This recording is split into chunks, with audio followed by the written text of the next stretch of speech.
It's just a game. It is just a game. If you haven't got the right rules to that game, then you're going to lose. Just make sure you're going in with the right rules.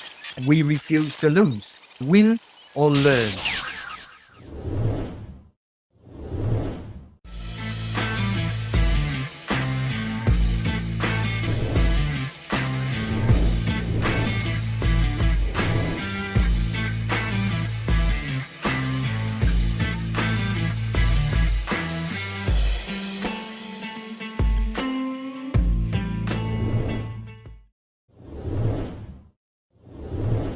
Hey guys, Gavin here from Sovereign Empowerment once again.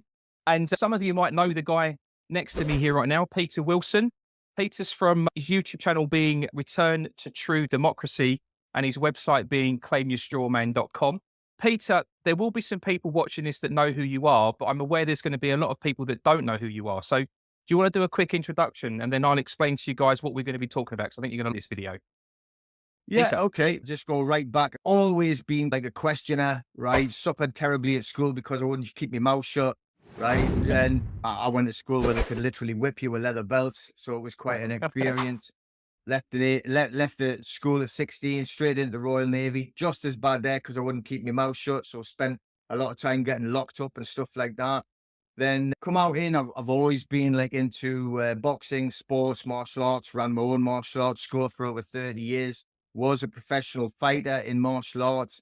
And through the success of the martial arts business, created a property development business. And then coming into 2007, then the big crash happened. People can't remember between 2007, 2008. And we literally lost everything within a week, like well over £1 million within a week gone, including our own home.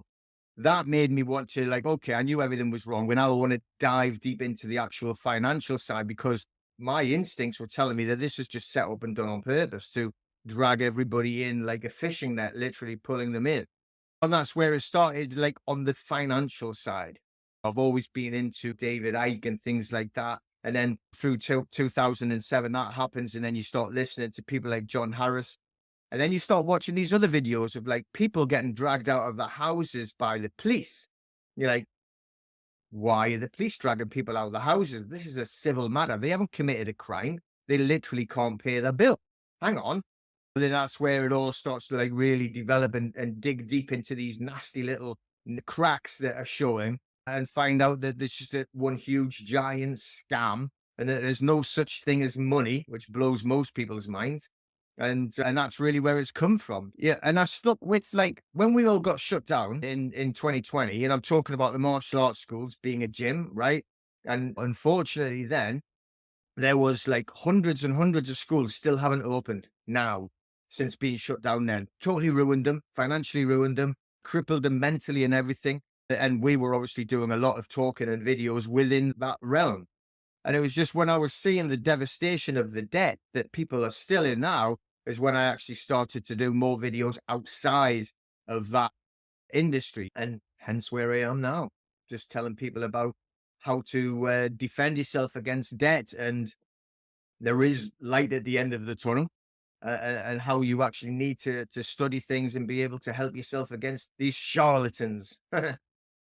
Thank you very much, Shah. Well, that's a great segue into this video interview then. So what Peter's going to go through is the Data Protection Act and GDPR and how you can actually use that in an attack.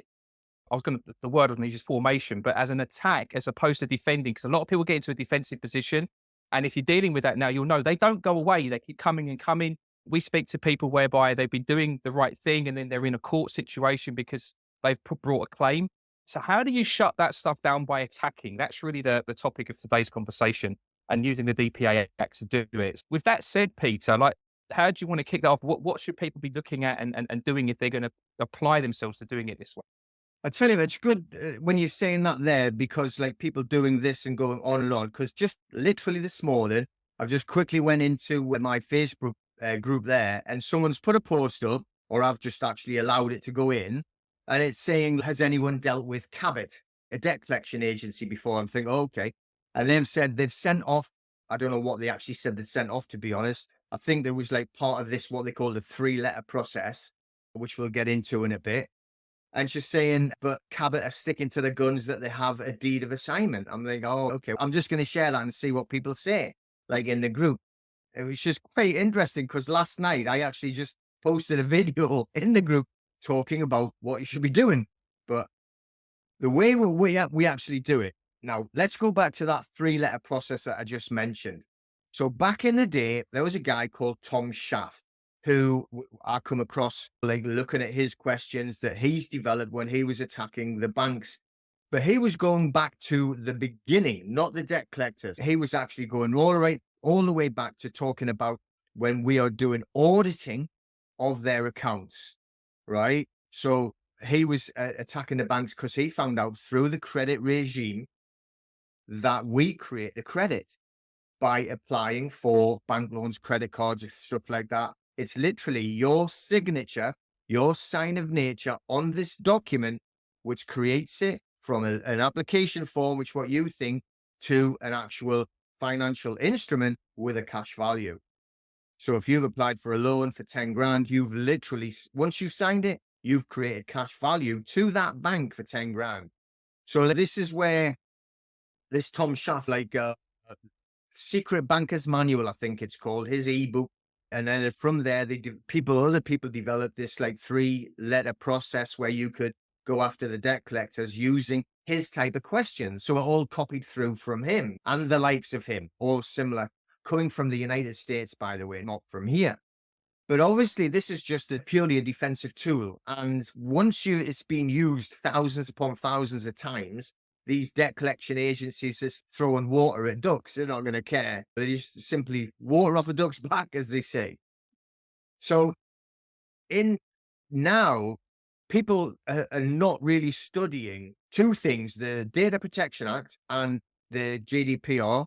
Okay, which is again all about data, to GPA 2018, where you have a lot of protection against infiltration of your data. And people either don't get it or think, well, what's it got to do with my data? What does that mean?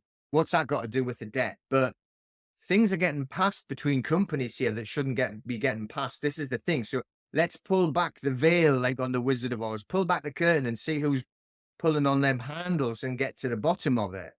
So when we're talking about these debt collectors, now, generally what will happen is if you've got into difficulty, now again, we don't want to judge anybody for being in debt. Like, I'm talking about a lot of people that I've known personally for years that are very successful martial arts school owners. Now we've got nothing. And that was deliberately caused by, we can't go on about what it was, but we know what happened. So that when people are in debt, I'm dealing with a couple of people now who've been literally living off loans and credit cards to feed their family now since this nonsense happened. So now we've got to try and help them get out of a situation where they just can't afford to pay anything. Let's not judge people because they're in debt and because they want to get out of Absolutely. debt. It's not a bad thing. It's been created on purpose, Correct. to keep Yeah. people down. But what happens is after a few months that you're not paying, say 3 months, and what they're going to do is they're going to pass the debt, but they don't pass it is the thing. And they're going to involve a third party, which comes in two forms. It'll be someone who says, I am the agent, or our client is the bank, the credit card company, or whatever. And they're acting as an agent to collect money on behalf of the bank. Or the other type are going to say, we have purchased your debt. So we are now the owners. You owe us money. That's what they actually say in the letters. You've got a couple of groups that literally, that's all they do. They say, we are the owners now. You owe us. And they're very aggressive. And they're always threatening with legal action, court action, which if you've never been along that route can be intimidating. People don't want to go into court. They've got this image of people in black robes and big wigs, and it's scary. We certainly can't blame them for getting intimidated. But the thing is, these collectors also know that. So they're using a lot of psychological attacks, literally psychological warfare to scare people. So we know that the first thing they're going to do is they're going to go after the low-hanging fruit, the ones that literally are terrified as soon as they get one letter in, big letters, and they put it in red sometimes, and oh my God, scheme or pay it in full, whichever. And all they're doing is intimidating. So they're breaking the law. Let's call it law because that's what they do. And we can actually fight them for it. What I'm saying is, why try and use the old fashioned 3-letter process to try keep batting these people away when you can literally attack them, go after them, call them out on their actual breaches of these regulations and these acts, which state in the acts you can claim compensation for these breaches. So what are the breaches? It's all about the data, and we concentrate on the data. What you need to do is change your mindset. Forget about pounds, shillings, and pence. Don't even exist anymore, do they? Pounds, right? Forget about the actual the money side of it. Them claiming you owe 20,000, 30, 50. Doesn't matter. Forget the facts, forget the jurisdiction, forget the actual case. Let's look at what they're doing, which is in breach. Okay. And that should relax a lot of people. Don't worry about what they're stating. Worry about what they're actually doing that's wrong. Now, we know through a lot of research, and we've been through this. I've just done this case. What is it? April now, just last month, March, brand new, fresh case where we've done it again because of data and because of GDPR. Totally beat the debt collectors at their own game in court. We got proof that it's possible. I'm not just hypothesizing. This is what we're doing. So they actually take this off the bank, right? So the bank will go onto a website. I've seen these websites with my own 2 eyes. It's like an insider shared it, right? This is one of the debt websites. It's literally, it doesn't look like eBay, but it's like an eBay. You go and bid. That's literally what it is. So if there's a debt there for 10 grand, these collectors, right, are they going to buy it for about £200, 200 quid? Wow. So you imagine the profit that they're making. It's disgusting. Yeah. Okay. But they're not buying the debt is the thing.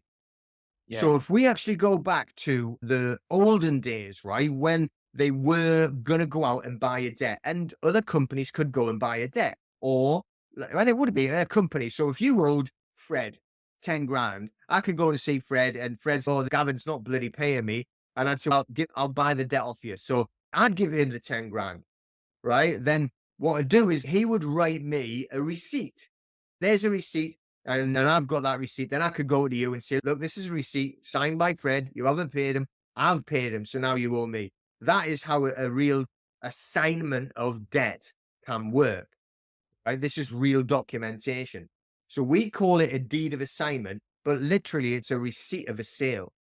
And it's the same thing, right? If you go and buy a load of clothes, a store, whatever clothing store, very posh clothing store, then you take them away and then you say, oh, I don't want them. I'm going to take them back. And you walk in and say, can I have a refund? They say, yeah, no problem. Where's your receipt?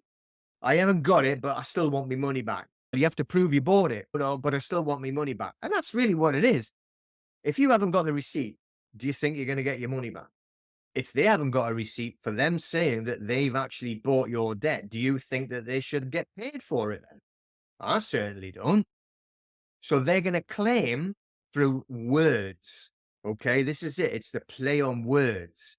So when they actually write to you, now there's 2 of them. There's a PRA group, Cabot and Lowell. So there's really 3, but like Cabot, like the higher end of where they'll say we own it now. PRA and Lowell, and they'll send you a letter and they'll call it a notice of assignment. Okay.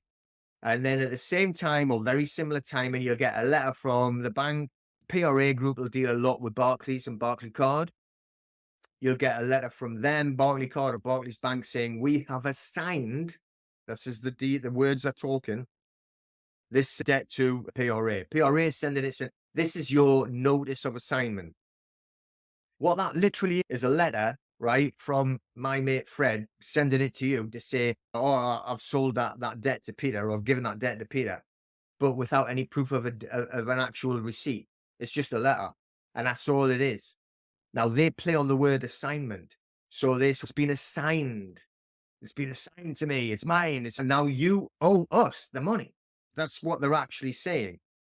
So we say, yeah, okay, no problem. So what you don't do is you don't panic, you don't start making offers, you don't start challenging the debt either.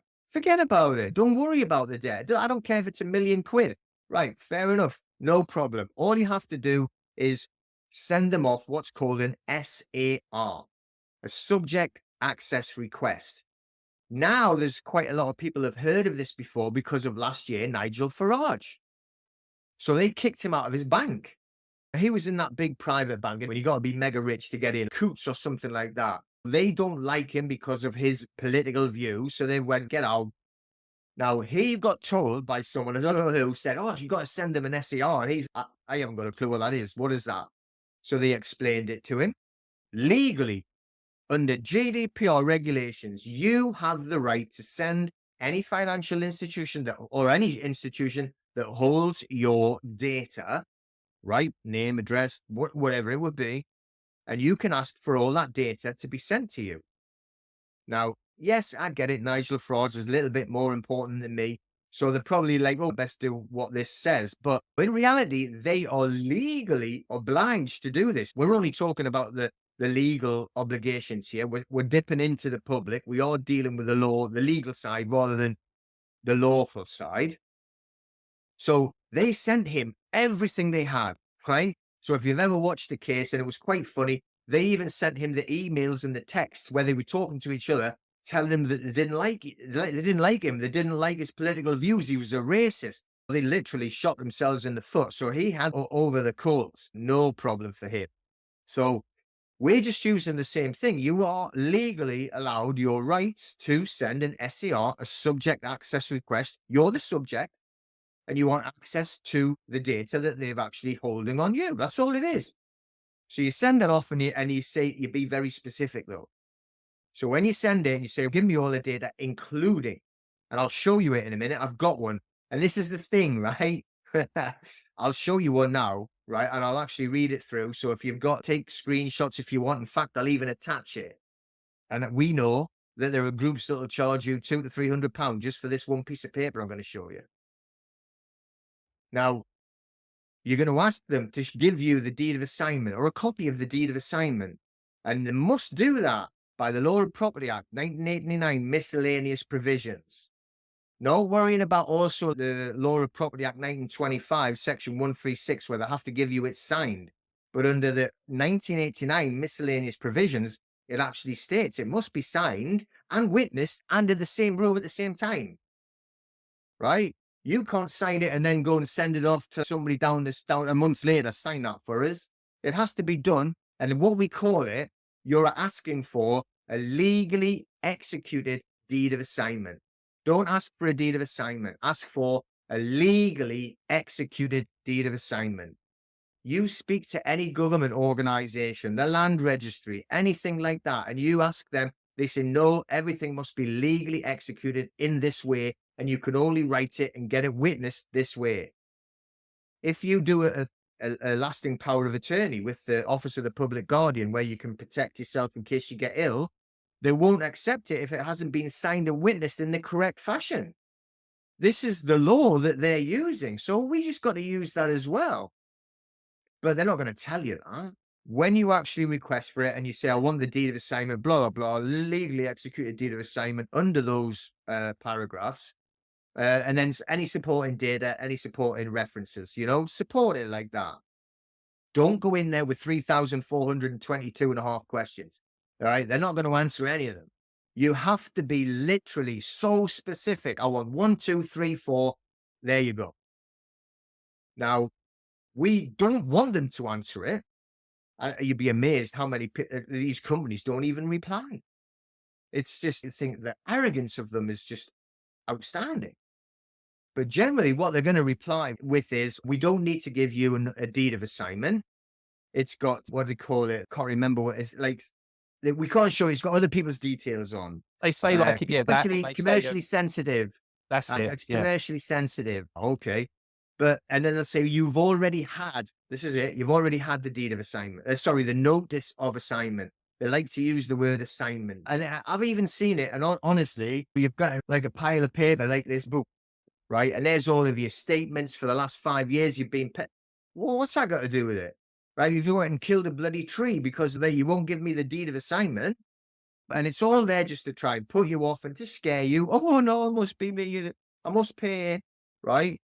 What it is because they never bought it correctly, they went onto one of them debt websites and they actually bought a big block of data, because the banks, they'll take everyone who hasn't paid for the 3 months, for instance, around that time, they'll put it in a big block of data all around the country. There's 100 people which are going to make it to £1 million. We're going to put it on the block and they'll buy that for about roughly £200 for 10 grand's worth. Okay, so they'll buy that and then they'll just send it out, all the letters to everybody. And that's what they do. There is no deed of assignment. There is no legally executed deed of assignment. In other words, they bought something with no receipt, and they didn't buy your debt, they bought your data. That's illegal. That is completely 100% against GDPR and DPA. So they're never going to admit that. Right? So we don't want them to admit it either. We just want to put them in a position where they're literally boxed into a corner and they've got no way out. So they don't reply with what we call full disclosure, which they must do under the GDPR regulations. They must give full disclosure, and also under the Financial Conduct Authority as well. They have to be completely clear in everything that they're doing.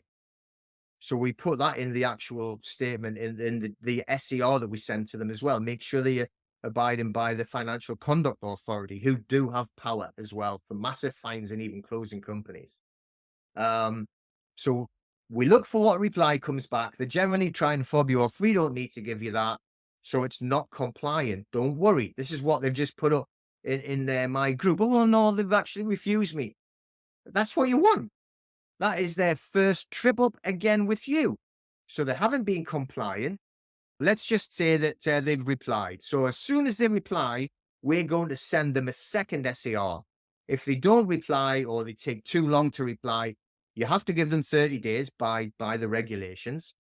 So after 30 days, you're going to send the second SAR. So either when they reply without compliance, you send it, or after 30 days. And the second one is repeating, really. So what you're going to say is, I'm very disappointed that you haven't actually been fully compliant with GDPR regulations, which I am entitled to through blah, blah, blah, blah, blah, 2018, etc. Then you say, what I'm going to do is I'm going to give you 7 days to reply with compliance. Then you repeat the questions. Remember, only 3 or 4. There's no war and peace on here, like I've seen. And then once you've actually sent it, you tell them, we're going to give you 7 days, and then we're going to report you to the Information Commissioner's Office, the ICO, that deals with data breaches. Now, I'm not trying to tell you that the ICO is going to go around and spank their bum or do anything like that, but you need evidence and a paper trail of what you have done, okay? Because we're going to use this as an evidence pack. So we've sent that second SCR off. We give them the 7 days, wait till the 7 days has passed. If they do reply, which, like, I'm telling you, 90% never ever do reply the second time, then it's not going to be, they're going to be like, we've found it, we've filed your complaint. There's a lot of time, we've made a complaint. We haven't. I haven't complained about anything. I'm asking specifically for my data. So what we do is you do report them to the ICO. Like I say, I'm not saying they're going to do anything, but you need this paper trail. So you go onto the ICO website, or you can just Google it, ICO make a complaint, and it'll come up and you'll find it, and you just follow the instructions. So you can actually upload to the ICO website your notices that you've sent. So keep them, get them ready, so you can upload them, and any replies, scan them and upload them as well. So you've got all the evidence. Plus, obviously, when we send things, it's all going to be sent, so it's signed for by the Royal Mail as well. So we're getting the Royal Mail to back us up that they've actually received it as well. No denying here. I've had plenty of replies come back from the ICO saying, yes, we agree, they've breached your data. We've warned them. And now they have to come back. And then what they do is they come back with another non-compliant reply, generally. Oh, we have given you the deed assignment. We've given you everything. We killed the tree and we sent you all them statements, but no deed of assignment. So what we do is we give them, after we've actually reported it, straight away after reported it to the ICO, we send them the third notice, which we will call a letter before action. Some people call it a letter before claim. But what we're going to do is we're going to say, again, we're really disappointed that you haven't been compliant with these regulations. DPA 2018 GDPR, what we're going to do is consider legal action. We're now going to give you a further 7 days to be compliant with the regulations. You have to be fully compliant under, and you tell them again, miscellaneous provisions and blah, blah. Then we wait the 7 days. We let them see if they're going to reply. Generally now they've given up, right? They're just, oh, it's in a complaint. If they tell you it's in a complaint and that we're actually investigating a complaint, we do ignore it because that's not what we're doing. We didn't ask them to refer it to their complaints department. We're not going along those lines. We're not arguing the facts. We're not arguing the debt. We're not arguing the act. We're saying you should be compliant under what these GDPR regulations say. That's all we're doing. So we give them the 7 days. If after the 7 days they haven't given us the deed of assignment, and that's all we care about, I don't care whatever else they do. If they haven't given it, then I'm going to send them the last notice, which is what we call the intent to prosecute. So on the intent to prosecute notice, we're going to tell them, okay, we've given you all this time now, and you still haven't replied with full compliance to GDPR. We're really disappointed that you've done this, but now we have to really look at filing legal proceedings, legal action through the courts. We're going to give you one final bite of the cherry. You don't write that in, but right, one last chance. So you either be fully compliant, you send us this, and you repeat the questions again, so there can be no blur. You've always repeated the questions through all 4 notices. So on the last time, what you say is now, we'll give you 7 days to be fully compliant with these, supply this information, or we will be proceeding with legal action, or you can settle out of court for, and usually do 50% of what you think you would be actually going to go and file for. Okay. And again, you've got to get in, whatever, were you 3 days, but in 7 days is a good figure because it's a full week and it's what they would work on. As soon as that's up, you don't wait for them to come back. And if they send anything else, you don't panic and think, oh, they've ignored me. Now I'm in trouble. I don't care what they say. They can even send you stuff saying we're considering legal action, which they do. They send it. We're considering legal action. Remember, everything they're doing is 99% of it's computer generated. Nobody actually takes any notice. They file yours away and they think, let's just pray that they give up. Because most people actually do. Especially the ones that are trying that 3-letter process, and then they just keep repeating it and repeating it. And then 7 years down the line, they say, oh, it's statute barred now, and I've spent like nearly all that I owed there on postage, arguing with them. I should have just paid them in the first place. But what we're going to do is we're going to file with the small claims court. Now, all we're doing is we're actually going down the line of they have breached our data, right? They have not complied on that Data Protection Act and the GDPR 2018. They've breached it and they have caused us much distress. Because of the distress, they've concealed your data. That's what they've done. Now, how have they concealed it? If they've alleged, which they said, they have a deed of assignment. They said it. They said they purchased it, and they won't show us it because it's commercially sensitive. We have case law which states point blank they can redact it. Anything that's not to do with us, black it out. We've seen it. And then they can give us the deed of assignment, but they know it's not a legally executed deed of assignment. They haven't got. If we go back, they're just what I've just done last month with, wasn't me, it was like a colleague of mine. And we were like, we're going to say, come on, we're going to go through this. We're going to use it, the civil procedure rules on the green book. And you've got to make sure you use the civil procedure rules because you're going into their court. It's their game. It's their bit of tennis. So you've got to make sure you got the correct shorts on and the tennis racket. You can't go in with a squash racket and get hammered because that's what happens. You go in with the wrong rules, you're finished. What we did is we followed it and we said, let them take you to court. They're saying they're going to take you to court. Good. So we prepared the defense. The defense is everything that I've been talking about, just on the opposite way, because we're just filing a defense. Okay, here's the defense. So we're going to use the civil procedure rules, which says under, in fact, I'll show you it on here, just to prove we got it. There it is there. Look, there's a civil procedure. This is not bedtime reading, but it's for reference. So what we do is you have it marked off. And what we're going to do is we're going to, first of all, go to CPR 18. Under CPR 18, it's the directions for you and for them. So read your CPR 18 first, make sure you're following it, then go on to the next section that interests us, which is CPR 31.6. Okay. Now you don't have to buy this. I bought this, but I can't remember now. Was it about 600 quid in it? Something like that. And you got one, didn't you? I was just saying, yeah, That's- they aren't cheap. I didn't pay 600 for mine though, but I can't remember what I paid, but they weren't cheap. Yeah. So anyway, so this saves you having to buy it. So they're 31.6 disclosure and the notice of disclosure. And the thing is, once you actually get into a court, you can even write to the judge that's going to sit on your case. So what happens is when they file, the debt collectors file it. And this happens all the time. The debt collectors will file in Northampton. And I don't know what it's called now because it went bankrupt. This is the daft thing. It's a business.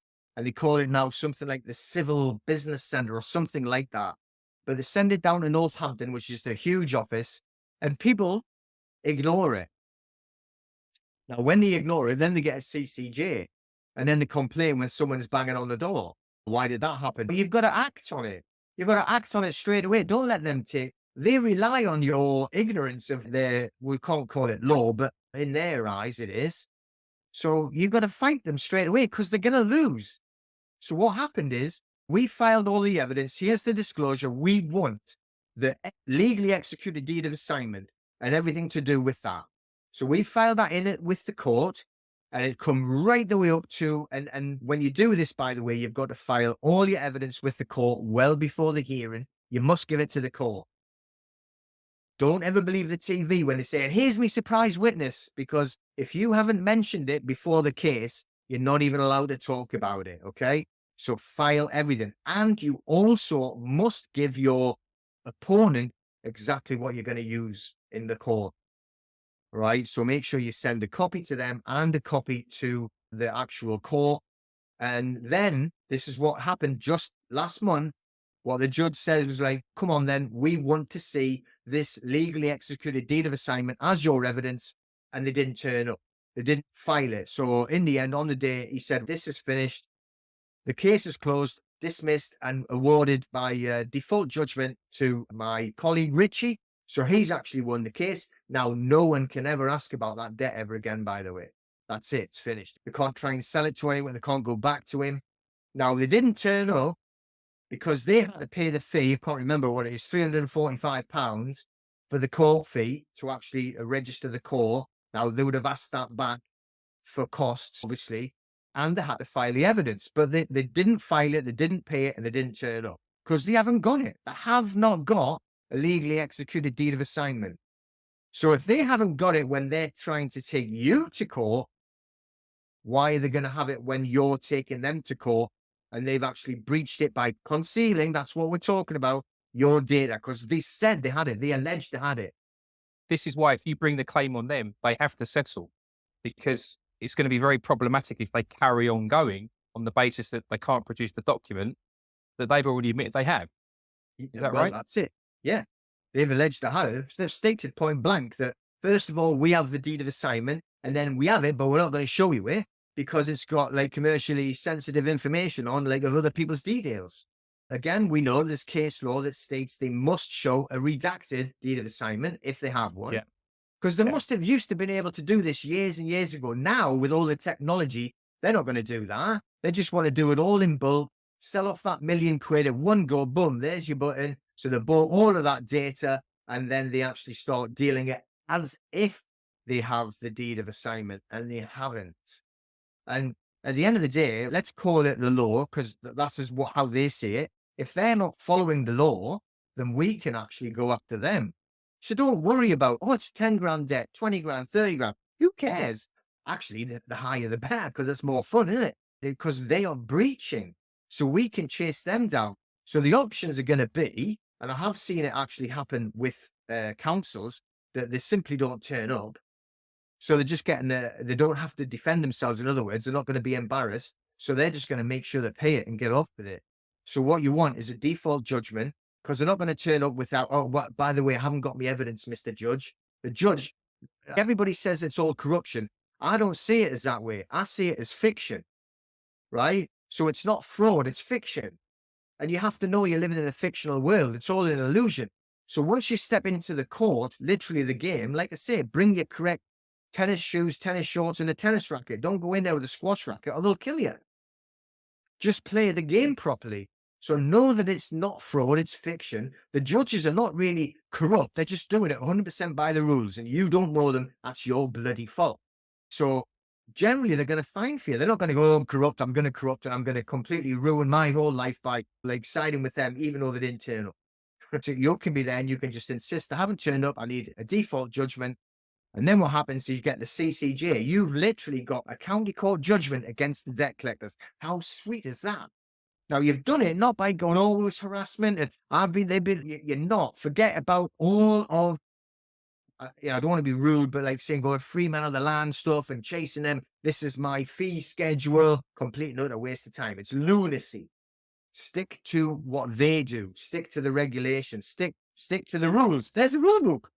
Just use it. So once you've done that, and then you actually get the CCJ, you can move that up to the High Court just with a fee, right? I can't remember the exact fee now, between 60 and 80 pounds. That's all. And then you add it on, by the way.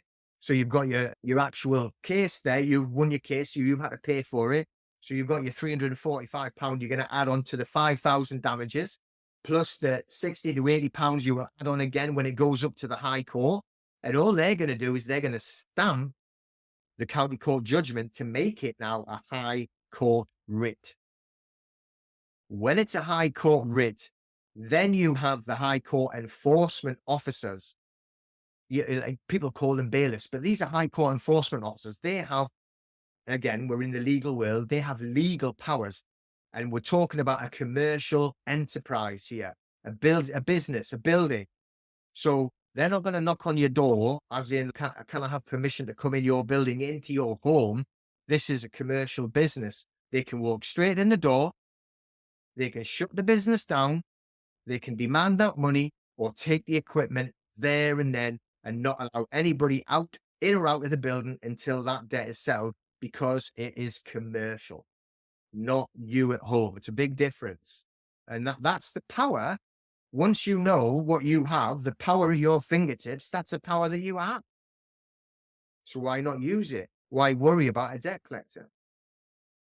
I think that's really important, guys, to let that kind of sink in, because what Peter's just outlined there is, one, it's obviously real, but you have all of that power. And when you realize that and you execute it, you realize in these debt games, they've got nothing. They're nobodies. Do you know what I mean? It's just play the game in the way Peter's suggesting here. I've never done it that way, actually, Peter. It's I always find it really interesting, different people's take on the way of dealing with the assignment thing. I really like the way you did that, because you're just very smartly boxing them in, where you're not giving any energy to what they're saying or doing. You know your plan, and doesn't matter what they do or say. You're just going to execute your plan and you just keep moving forward. So you're always attacking. They're always on the back foot. And I would guess, obviously we've not spoken about this, but would it sometimes happen where you're doing that they already know the moves you're making and they just back out of it anyway, that they cease bothering you before you even need to get anywhere close to court? Yeah, I've got a couple of cases here that actually were of my own debt. And it wasn't, it was like, it was ridiculous. It wasn't a credit card or a bank loan. It was actually like a car insurance. And these people actually renewed my car insurance. This is years ago without me knowing. So I had actually already paid for another one. I was like, hang on, I cancelled it and I got my money back. And they sent debt collectors after me. And it was a company called Moorcroft. And again, I just went straight after them all the way. They sent my letter of intent to prosecute. So it was actually the fourth one. They did hang on quite a while. Once it got to that one, they went, we want nothing to do with it. We've handed it their term. We've handed it back to the original creditor, is what they call it, and just ran a mile. So they know that they've got no leg to stand on. They haven't got any chosen action, which is, where the chosen action is when they're allowed to actually enforce it through enforcement legal proceedings or the court. And they haven't got one. Yeah, that's right. It's really brilliant. Do you ever, just out of interest, I like to use complaints with the SRA about the solicitor's conduct, because obviously what they've got, obviously if you're in the court situation, prior to that, it doesn't matter, but where you're in the court situation, they've got a problem themselves, because they're the ones putting the witness statements in under penalty of perjury as a statement of truth, alleging to this debt liability that we obviously know doesn't exist. So they're breaching their own rules, but they're breaching law as well. So I look at it like, and I got this from the Americans when they litigate, because they're really a big fan of complaining about the behavior of the lawyers over there. And what I've learned about that is that you have 3 complaints and there's an automatic ding on the indemnity insurance. If you put in 4, 5, 6, 7, 8, and they're all separate complaints based on the behavior of the solicitor, that's a very big problem for that solicitor now with their indemnity insurance. And then I've found that you've got the threat of the Solicitors Tribunal Authority. If you bang the complaints in and then you have that as a threat as to their behavior, you're causing more problems because you've got the way you're litigating it directly with the company, but now you're also attacking the weak links. And this is just everyone's got their own style, which I find really cool with this stuff. But I like to, just like you, attack and just rattle as many cages as I can, because I look at it like you don't necessarily really want to get into court. And if there's a way I can bring that to a close just by attacking a weak link, if it works, then great, we've had a result. Do you know what I mean? Have you ever done anything like that? Have you ever? Not on what do you call it? Citizens complaints procedure. You've got the Solicitors Tribunal Authority, and then you've got the SRA, obviously. Now, look, don't expect the complaints to ever get upheld. That's not the point of doing it. You're doing it to cause problems with the insurance, and that's the objective. Yeah. See, that's exactly the same things I say about the ICO, the Information Commissioner's Office. I'm not telling you that they're going to go and hammer the actual debt collector, but if they haven't got this evidence, you will complain to the ICO. And I don't care if they don't reply to you. I do get them coming back saying, yes, we agree. But you've got to be so specific, because I do know a lot of people have gone it back and have said, oh, it looks to me as if it's fine, because you didn't ask the correct questions. Is there did you say legally executed deed of assignment?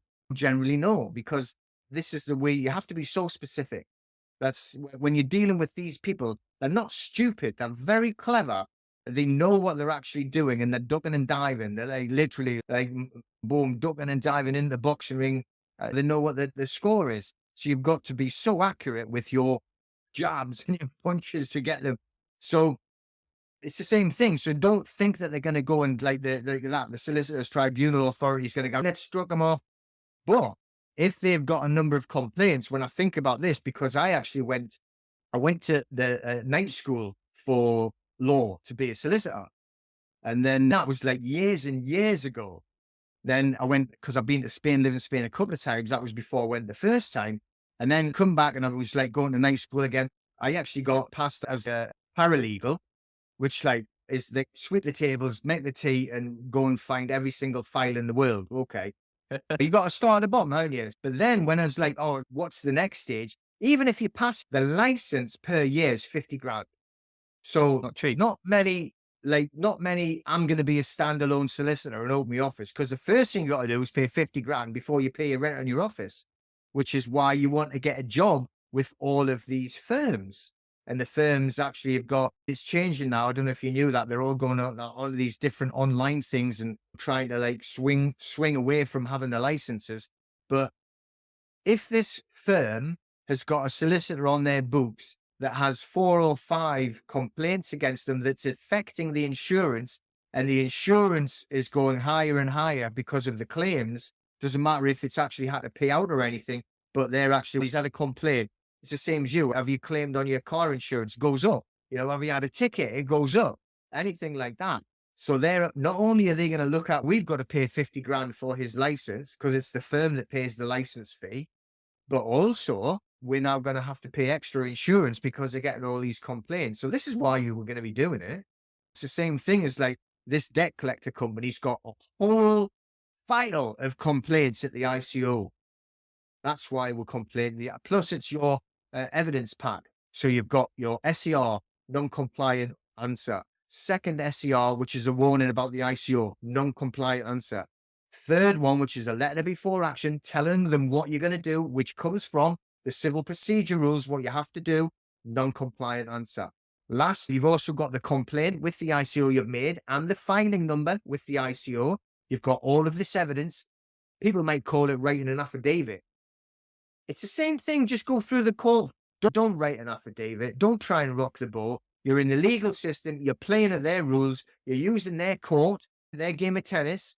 So just do what they say. It is just an affidavit. It's just in a different format. So don't be cocky. Just write it down how they want. There's all in the list of the evidence, right the way down to the ICO complaint, the letter before action, the intent to prosecute. Still never provided you with that. What they are doing is they are withholding your data. Concealing data can be treated as a criminal offense. So we're not actually pushing the criminal offense on them. We're not going to make a claim on the criminal side. We're just wanting compensation because of that terrible distress we feel where they've actually concealed our data. So we have to aim for a sweet spot. What do I mean by that? If you go in and say, I want 50 grand, I want that solicitor's fee, I want to be a solicitor, so give me the 50 grand, right? You're not going to get it. They're going to kick your claim out. Probably get about 50 pence or something.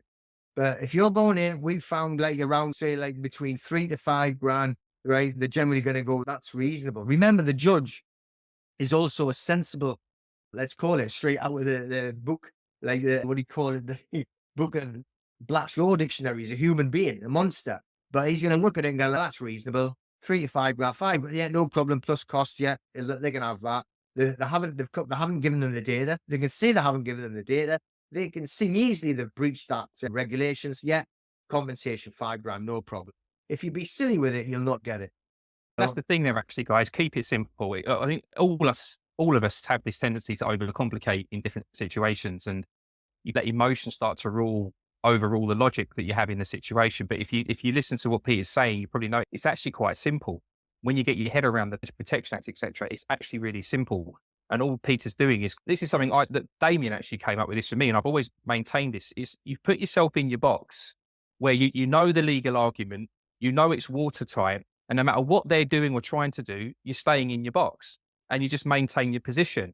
And then you've created this situation where it's just literally black and white. And so it's easy for the judge to rule that there's no shades of grey in this situation. It's a clean cut. It has to be awarded on your favour. That's the way it's got to go. And if it didn't go that way, you've got absolute grounds to appeal it and take it further up. So that's why you get the win. And it's just by keeping it simple and just boxing them in like Peter's just suggested to do. And remember, whatever they're going to say is to just try and actually distract you from what you're doing. So even if they're saying, oh, we're going to start legal proceedings, well, so what? You've already started yours. You're on the path to it. So you're going to end up in court one way or the other. And they do not want to go. So again, the one that we've just sorted out, which I'm not saying it and going, oh, okay, anyone can say that, right? His name's Richie. I'm going to do a video of him and we're going to go through what happened. We're going to show you the evidence. We're also going to show you evidence, which we can't tell you where we got it, from Barclays Bank. I can't go too much into it now, right? Because I have to leave that to him. But we've got evidence now which shows you where and we'll call them templates because they always tell us like, oh, you just got that template off the internet. This is a bank sending templates out to all of the debt collectors. Use these templates to fight us. And we've got them. Wow. Bloody hell, mate. That we can't really tell you how we got them, but that's going to come out, and I'm going to interview him because he's going to come on in and we're going to show you the proof of how we did. What I'm saying, 100%, there's the proof. I'm not lying. I'm not making it up. And this is here's the court case. Now here's our ability now, because we wanted to do it the opposite way. We're now going to go and file against them. We want a counterclaim. Do you know what I love about this moment in time, mate? The exposure. The more, because we aren't going away, we're only going to keep going, and it's only getting worse for them as we learn, we level up, we get our head around how to do this stuff, and information like that starts to come into the public domain. There's a point where they aren't going to hide anymore because the numbers are just growing. I think that's brilliant, mate. That's really good. You could say, and some people would say, it came into our hands accidentally, but it's just coincidental. But I don't believe in coincidences. There's no such thing as coincidence. Every single action in this world is connected. And everything happens. It's literally quantum soup. If you want to go, I agree, man. Yeah. There's definitely a synchronicity about a lot of this stuff. Even you and I it's been a couple of years, I think, since we really properly spoke, and we just reconnected. But it was meant to be because we're now talking about this, and I'm on the same pathway with the DPA, so it's all coming together. You mentioned earlier on, Peter, that you wanted to show something. Do you want to do that now? Yeah, definitely. Okay, this is just what we call an SAR, Subject Access Request. Other people might call it a DSAR, Data Subject Access Request. So don't get confused. It's the same thing. Don't worry about it. So we always put down care of address only, non-liability. So you're telling them, don't write to me here unless it's just there. It's not my liability. So you're going to write to the bank, the debt collector, Robin Banks in his private capacity, put their address down. Then you put the date down, whatever it was, and then you make up your own reference number. Okay, so you've got like a reference number to go back to. The reason why I cut mine like that, because that literally stands for "you are a twat," and then the number after. So that's why I use that. So then the account number they're given to you, this is the debt collector, not the bank. Then it starts off, it's a notice. And it is just a notice. Don't go notice the principal, no stage. What? Look, it's a notice. Let's not get carried away. Let's not be silly. It's a notice. So we're going to tell them. Subject access request under the General Data Protection Regulation, GDPR. That's what we were talking about. And Data Protection Act 2018, DPA. So there's the abbreviations. So you know what we're talking about. To the man, Robert Banks, who at times acts as director of Dirty Debt Company Limited. And now, if they've wrote to you, generally we're going to be replying, "We are in receipt of your letter dated whatever. Thank you. We are writing to you regarding our rights under the General Data Protection Regulations and Data Protection Act 2018. We are exercising our right to make a subject access request to obtain information held by your company about us. The data we are requesting pertains to the alleged debt for charging order associated with your reference number," which again is just repeating what you had at the top, "and all alleged debt collection activities concerning us, including but not limited to any documentation, communications, and records. To assist you in providing a comprehensive response to this request, I am specifically requesting the following information. Number one, as you are aware, under the Law of Property Act 1989, miscellaneous provisions, and Section 136 of the Law of Property Act 1925, it's imperative that any deed of assignment related to any alleged debt be provided upon request. I therefore request that you supply a copy of the legally executed deed of assignment, along with all relevant details and signatures. This deed of assignment should include all relevant details, signatures, and any information that demonstrates its validity. Number two, details regarding the compliance of the deed of assignment with the legal requirements outlined in Section 1 of the Law of the Property Miscellaneous Provisions Act 1989 and Section 136 of the Law of Property Act 1925. Please provide any documentation or information that establishes the deed's conformity with these legal provisions. Number three, a copy of all personal data you hold in us relation to the alleged debt, including but not limited to copies of any agreements or contracts related to the alleged debt, copies of any statements or correspondence related to the alleged debt, any internal notes or records pertaining to our account, any information related to the assignment of the alleged debt to your organization. Number four, documentation and evidence of compliance with Principles 6 and 7 of the Financial Conduct Authority regulations. This should include records of clear and accurate communication, as well as documentation demonstrating the adherence to FCA guidance on debt collection practices. 5, information about the source of the data you hold on us, including details of the original creditor, account numbers, and dates of assignment. 6, any other information or documentation that is relevant to our account and the alleged debt. We understand that we are making this request in accordance with our rights under the GDPR and DPA 2018, and we expect a response within 1 calendar month from the date of receipt as required by the regulations. If you require any additional information or clarification from us to process this request, please do not hesitate to contact us using the contact details provided above. We are willing to provide any reasonable assistance to facilitate a prompt and accurate response.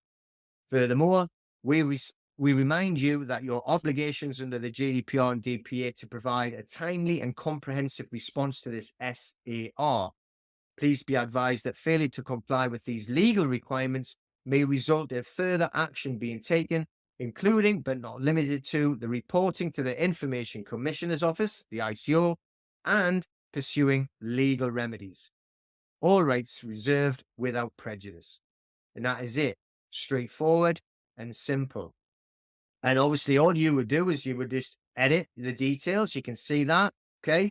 But this is what we're talking about. We're talking about the Law of Property Act, miscellaneous provisions, and the Section 136 of the Law of Property Act 1925, which point blank states that they must have a legally executed deed of assignment, which means that it must be signed correctly to be legally valid, which is the same even when you're trying to do either your own power of attorney or anything like that.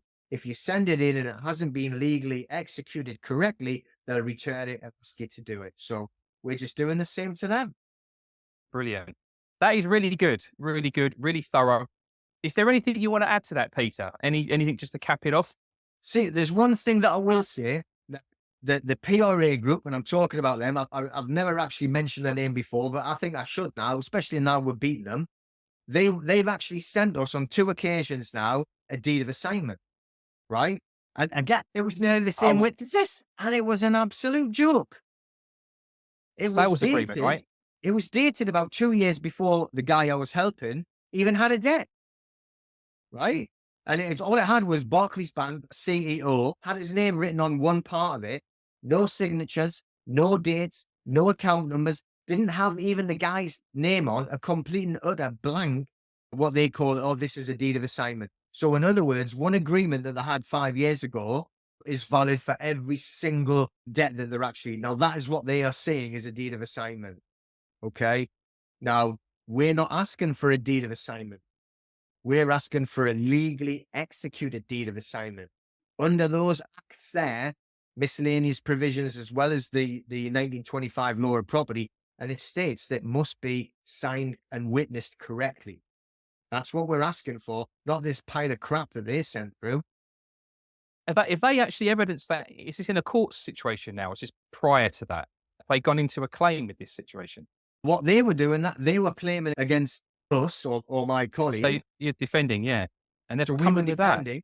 So what they've done is they've sent that as their evidence pack. If that was true and that was a real deed of assignment, why did they not pay the court fee and turn up? Because we'd have had to pay all the money.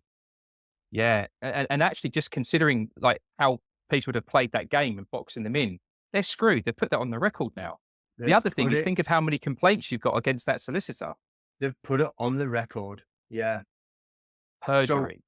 Yeah, exactly. What, and you know what they're going to say? They're going to say, oh, but, and my impression that is what it was. I was led to believe, which if we take this back, another case that we know of, which was actually nothing to do, it wasn't unsecured debt. It was about council tax debt still. But now the judge in that Bristow and Souter case, Leighton versus Bristow and Souter, he point blank would not go with harassment because the defense was, we believed because we were told by the council it was legal. And now, even though they didn't have, this is what I don't like, they didn't have the evidence. Why is it? Why is it that you actually believe they said so? My friend down the pub said so. Oh, okay, good. But so they wouldn't actually allow the harassment part. They only gave them damages because they didn't have a legally executed court order, a liability order. It's not legally executed, which is what we should all be attacking on. So if you're fighting your Yeah. council tax, don't worry about what you owe. All right, show me the legally executed liability order. And if you haven't got it, then you are concealing my data because you've told me you've got it.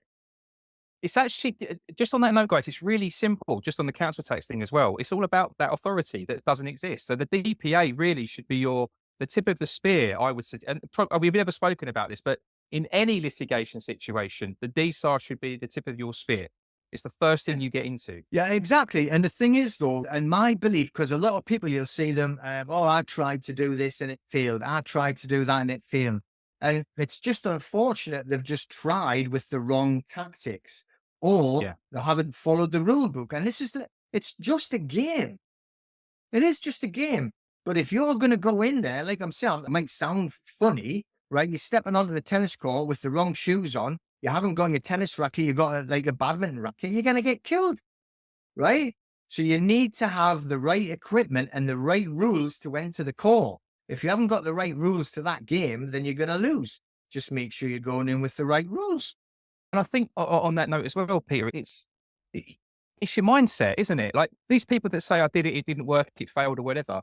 If you're not committed to what you're doing, you're not committed to that journey and learning, then yeah, you're going to fail. But if you treat that as the failure and you're going to give up, then what the are you learning? That's the biggest opportunity to learn what you got wrong and come back again and win it.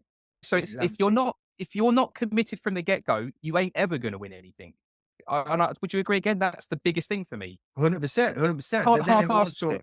it's your vibration as well. Everything in life is a frequency and a vibration. We are in a spiritual war, and this is what we should never Yeah. forget. Even though we're doing this paperwork, right? This is the illusion, okay? The paperwork is the fiction. It's not real, but you have to play the game. It's like Monopoly.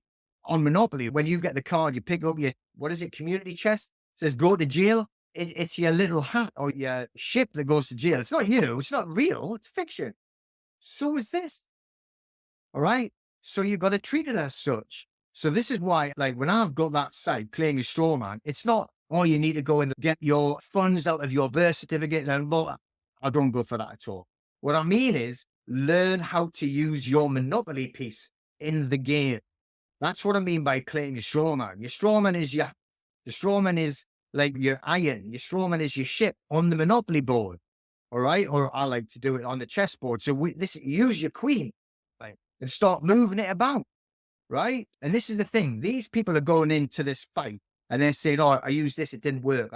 I used that 3-letter process, which is way outdated. The guy, it's like from 15 years ago or something. They've moved on. As soon as these debt collectors start getting that bums, they're like, look, we got to do something about this.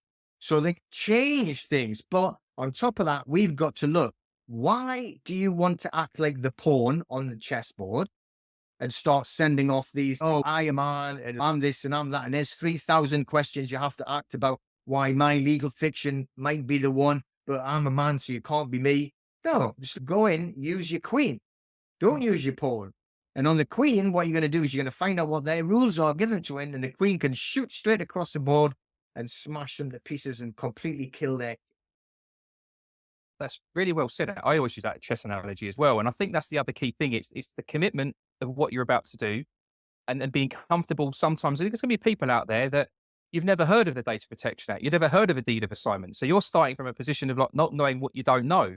So what have you got going for you at this moment in time if you don't know what you don't know yet, right? It's the commitment piece that you are going to commit to the journey and you are going to win it, whatever that may be. And so you might fail at the first go. You might fail in the court. But then you've got appeals. You just don't stop. You keep moving forward and you level up with the knowledge that way. I've forgotten where I was going to go with that one now, actually, but I'll just finalize it with it's the commitment. If you haven't got the commitment, you are not going to win it. Yeah, but like I said before, your vibration and your frequency. That was it. That's where I was going to go. In a vibration of and a frequency of fear, right, which is all of the lower vibration. Think back to when at the beginning I was talking about like colleagues, friends of mine that were losing their businesses. Right. It was all about shut down, fear. We're all going to die and all of this nonsense. Right. All about fear and bringing it down, lowering the vibration. You don't think correctly when you're in that vibration and that low frequency and you're thinking with fear and you're thinking with reaction, like the flight and fight syndrome. The actions or reactions that you do, they might be fast, but they're not usually correct. So we need to lift up the vibration to be of love, to be of enlightenment. And really, the highest one that you have is enlightenment. So here now you have some enlightenment of what the actual rules are and the tools that you can take out to actually start fighting these disgusting debt collectors with literally soulless, no spirit, no character, and they're just slime. And parasites, actually. And actually, you just said it there, Peter. That's exactly what I was going to go into was the energy part of it. And just to use the analogy of the chess, this is, again, how I've done it. Because I used to be the same way. I'd get the letters when I started this stuff and I'd be crapping myself because you're worrying about what was going to happen because you didn't know any better. But now it's like when you treat it like, and I always use chess as the analogy, if it's a game, you can't get emotional. There's no need to be emotional. It's a game. It's not real. None of this shit's real. So it's just about how you're tactically moving your pieces around the board. And the biggest lesson that I had in my journey was that we always start out defensively and you might use your 3-letter process or whatever you're going to do, right? And there's a point in that journey where you realize you're playing defense and it ain't working because they're still doing what they're doing. And your pieces are very quickly disappearing from the board where they're boxing you in. And so back to Peter's kind of approach to this one, there's a point where you know enough that you can attack. And that's really the best way to do it. There's never a defense. If you're attacking, again, keeping with the chess game, you're the one removing their pieces because you already know what your power pieces are. You're not shuffling pawns around the board. It's like you said, you're using the power pieces. And that's how you're going to win, attack. That then gives you more confidence. That helps keep you in the higher vibration. Your intentions are set. These are low vibrational beings. They are never going to come up to your vibration. And that is why you'll never lose. You're always going to win. It's just a matter of time as to when that win comes in. I've had so many losses, guys, but I've never really lost because I'm still here. You see what I mean? You don't really lose. You never lose. So that's the thing. We had, like, in my gym, I had written a big martial arts banner, and it just said there, "We refuse to lose." So you're going to go into the competition, the fight, the bout, whatever it is, and what you're going to do is you're either going to win or learn, and that's all there is to it. That's exactly, there you go. That's probably a good way to cap this off. This journey is literally about winning or learning. That's it. And if you're not willing to do that, the win or the learn part, then don't do it. Pay, Yeah. do it the other way. And that's not, again, I want to just say this as well. I don't know what you think, Peter, but for those of you that would prefer to pay and do something like that, that you can switch your perspective on that and look at it like, is that the price you're willing to pay to achieve some level of freedom from that particular problem? Where am I going with that? Like when I started, I stopped everything, right? And everyone jumps on you. And when you're starting out, it's probably the worst thing to do because you're inundated now and you don't know where to go. And that's where you're going to start losing. Maybe you've got a few too many things going on, whereby the compromise you're setting for yourself is you'll pay certain things. That's the price of the freedom of that situation. So you can fully focus on that one thing you're going to focus on. And then to that point, you're only going to win it or you're going to learn from doing it, but you're fully committed when you start. But on clarification as well, what I'm talking here, when we're talking about a deed of assignment, this is unsecured credit. This is unsecured debt, bank loans, credit cards. That is where they have the deed of assignment. So that is what we're talking about. Now, if you are like, oh, I'd love to try it, but I'm a little bit scared, and I'm not putting anybody in pictures, but I'd love to, but me missus would kill me. I've got the kids to think about. When in fact, I tell you what it is, right? And this is the good thing, is because I've been doing this for such a long time, I have got a massive network of contacts. Now, if I can't do anything, I know a man who can, right? Now, I can, if you've got debt and you're in a bad place and you literally think, I can't afford this, but I don't want to fight them, I'll pass you on to a legal, right? A professional Mackenzie friend. Now, he'll actually deal with them legally. And what he'll do is he'll actually make arrangements and he'll freeze all of your interest for you. And he'll actually put you in a place where you still have to pay, but it'll be a lot less. Okay. So if you need that and you want a break, then I can pass you on to someone and then they'll help you. But if you want to learn how to actually, and I don't mean this in a bad way, because everybody's in a different position. Okay. But if you want to learn how to fight it and want to do it, then there you go. I've just shown you that SER. That's your first step. And remember, the questions that I said, they're always you don't change the questions ever. It's only the first and the last bit that you change. The rest of it, the body of it, is going to stay the same. I tell you what, if you look at other groups that I know, there's £1,000 worth of notices I've just saved you. Very, very true, guys. I think on that one, we'll cap this interview off here. Peter's links to his platforms will be in the description below.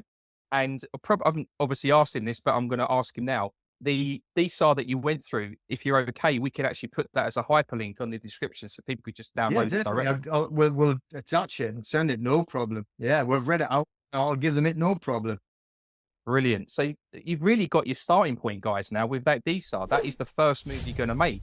Keep watching the video, go through the Data Protection Act, GDPR, law of assignment, get your head around that. You can't lose. Really that simple. Anything to add, Peter, just before we finish it off? No, that's it. Just remember as well, just like don't allow them to be making you live in fear. They need your vibration, your frequency low. So they will say things and do things to bring your vibration and frequency down. The only way for us to thrive as man and woman is to lift up the vibration and go up, low, lift your vibration. But enlightenment is the highest vibration and frequency there is. So aim for that and lift yourself up. Brilliant. Peter, thank you, mate. Appreciate your time. Good interview. See you guys. See you on the next one. See you later. Ever grappled with the labyrinth that is the legal system? It's a maze of jargon, procedures, and power plays that can stump even the most intelligent among us. Enter How to Win in Court, a transformative course designed to level the playing field. Brought to you by the dynamic partnership of Sovereign Empowerment and Dr. Frederick Graves. This course is like a compass, guiding you through the intricate passages of the legal system. It provides powerful case-winning strategies and tools for controlling solicitors and persuading judges. This isn't just about understanding the law, it's about empowering you to use the law to your advantage. This comprehensive course eliminates guesswork and empowers you to navigate the legal landscape with confidence. Imagine having step-by-step instructions at your fingertips, demystifying the complex world of court cases.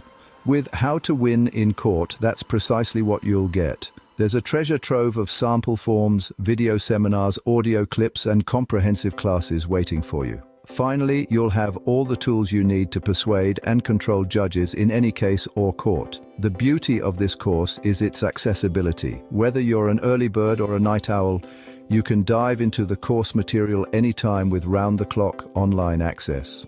And no matter the device, be it your smartphone, tablet, or laptop, you'll have seamless access to the course. You'll also gain access to invaluable tools like the free online legal research tool, legal dictionary, and a Q&A forum. Learn from a seasoned attorney with over 40 years of winning experience who has distilled his expertise into this comprehensive program. These resources are like having a personal legal advisor, always ready to assist you, but without having to pay exorbitant legal fees. For those struggling to afford a solicitor, this course is a beacon of hope. Good people have suffered too long at the hands of power because they didn't know how to fight back, or they didn't have access to the right resources. Now, in a matter of just a few days, you can acquire the tools and the knowledge that it takes law students years to achieve. With the right knowledge and tools, you'll be able to navigate the legal waters with confidence, winning your case without expensive legal representation. Alternatively, if you already have a solicitor, you can equip them with the tools and tactics to fight effectively on your behalf. Level the playing field and secure your victory. And the cherry on top? Upon course completion, you'll receive an honorary law degree, a testament to your newfound legal prowess. No matter what court, civil or criminal, you'll be able to conquer any courtroom challenge with ease. This step-by-step guidance ensures a quick and straightforward learning experience, empowering you to navigate the legal system with bulletproof confidence. That's right, the power to navigate the legal system is now within your reach. All it takes is the will to learn and the courage to empower yourself. Everyone deserves access to the right legal knowledge. That's why we offer the jurisdictionary law course at an unbeatable price. For less than the cost of a 1-hour legal consultation, you'll gain unlimited access to this complete program for up to 2 full years. Take control of your legal battles without breaking the bank.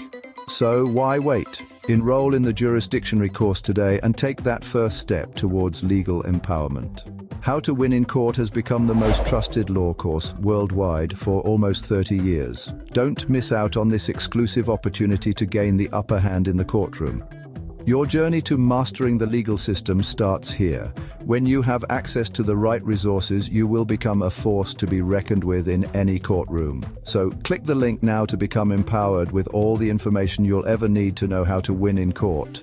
Learn how to use the court system that is there to protect you, your family, your property, and most of all, your rights.